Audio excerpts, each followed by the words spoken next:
అందరికీ కూడా నమస్కారం.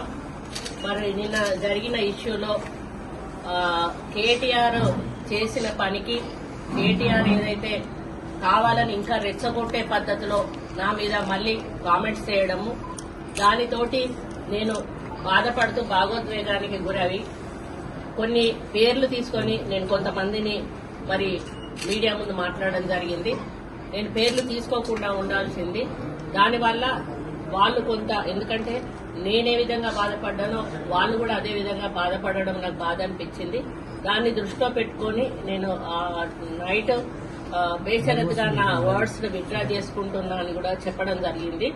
కాకపోతే ఈరోజు కేటీఆర్ ఇంకా ఇంకా ఇంకా నన్ను రెచ్చగొట్టే పద్ధతిలో, నేను క్షమాపణ చెప్పాలనే పద్ధతిలో నోటీసులు పంపిస్తూ మరి ఇంకా రెచ్చగొడుతూ ముందుకెళ్తా ఉన్నాడు. ఇప్పటికైనా దీన్ని ఇక్కడ క్లోజ్ చేస్తే బాగుంటుందని కేటీఆర్ కి తెలియజేస్తూ, నేను ఒక మహిళకు జరిగిన అసౌకర్యానికి నేను వెనక్కి తీసుకోవడం కూడా జరిగింది. నువ్వు కూడా నా మీద ఏదైతే ఇబ్బందికరమైనటువంటి పోస్టులు పెట్టించి ఇబ్బందికరమైనటువంటి కామెంట్స్ చేశావో దాన్ని కూడా వెనక్కి తీసుకుంటే బాగుంటుందని తెలియజేస్తాం. మీ మీద ట్రోలింగ్ జరిగినప్పుడు ఎవరు మాట్లాడలేదు? అదే కదండి బాధాకరము. ఇప్పుడు ఒక మహిళ అంటే అప్పుడు సమాజంలో బాధ్యత, అందరి బాధ్యత. అంటే ఒక మహిళలు అంటే పొలిటికల్ వాళ్ళు అంటే పొలిటికల్ వాళ్ళే మాట్లాడాలి, లేకపోతే ఈ డిపార్ట్మెంట్ వాళ్ళు అంటే ఈ డిపార్ట్మెంట్ వాళ్ళు మాట్లాడాలని మాట్లాడకూడదండి.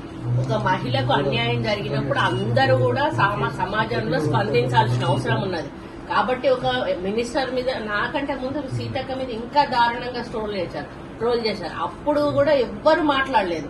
మరి ఈ రోజు వాళ్ళ వరకు వచ్చినప్పుడు మాట్లాడడం అనేది చాలా బాధాకరం. కాబట్టి అయినా కూడా నేను ఎక్కడ కూడా నేను భేషజానికి పోవట్లేదండి. వాళ్ళకు ఒకవేళ మనసుకు కష్టం అనిపిస్తే నేను బేషరతుగా నేను వెనక్కి తీసుకుంటా ఉన్నాను. అదే పద్ధతిలో కేటీఆర్ ని కూడా డిమాండ్ చేస్తా ఉన్నాను. నువ్వు తప్పు చేసావు, తప్పు జరిగింది, దాన్ని నువ్వు వెనక్కి తీసుకోమని చెప్పేసి. మేడం, రాష్ట్ర మంత్రిగా ఇట్లాంటి సంస్కృతిని మీరు ఎట్లా అప్పీల్ చేయదలుస్తారు ఇట్లాంటి సమాజానికి? దయచేసి ఇక ముందు మహిళలను మహిళల్లాగా చూడండి. మహిళల్లో అక్కని, తల్లిని, చెల్లిని చూడండి. ఒక భార్యను తప్పితే అందరినీ కూడా అదే పద్ధతిలో చూడండి. మీ భార్యను గౌరవించండి, తల్లిని గౌరవించండి, చెల్లిని గౌరవించండి.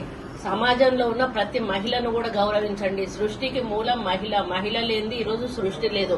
అటువంటి మహిళను అసభ్యకరమైన పదజాలంతో, అసభ్యకరమైన పోస్టులతో, వాళ్ళ యొక్క మానసిక పరిస్థితిని దిగజారి వాళ్ళ యొక్క క్యారెక్టర్ ను అసాసినేట్ చేస్తూ వాళ్ళను మానసికంగా కుంగిపోయే విధంగా దయచేసి రాజకీయంగా గాని ఏ విధంగా గాని పోస్టులు పెట్టకుండా, వాళ్ళను వైరల్ చేయకుండా. ఇప్పుడు ఏంటంటే న్యూడ్ ఫొటోస్ పెడతారు, మేడం తలకాయలో వేరే పెడతారు, ఈ విధంగా ట్రోల్ చేస్తారు. దాంతో వాళ్ళకి వచ్చే లాభం ఏంటి అని అడుగుతున్నా. ఒక అమ్మాయిని బజార్కి ఇడ్చి సోషల్ మీడియాలో పెట్టి మీరు ఎందుకు రాక్షసానందం పొందుతా ఉన్నారో అదే ఫేస్ లో మీ తల్లినో చెల్లినో చూసుకోండి మీరు పెట్టేటప్పుడు. అప్పుడు మీకు కొంత వస్తుంది, బుద్ధి అనేది వస్తుంది. కాబట్టి అటువంటివి చెయ్యొద్దు అని నేను సమాజానికి విజ్ఞప్తి చేస్తాను. సెక్రటరియట్ లో కూడా అట్లా మేడం, కలెక్టర్ గారితో మీటింగ్ పెట్టాలి.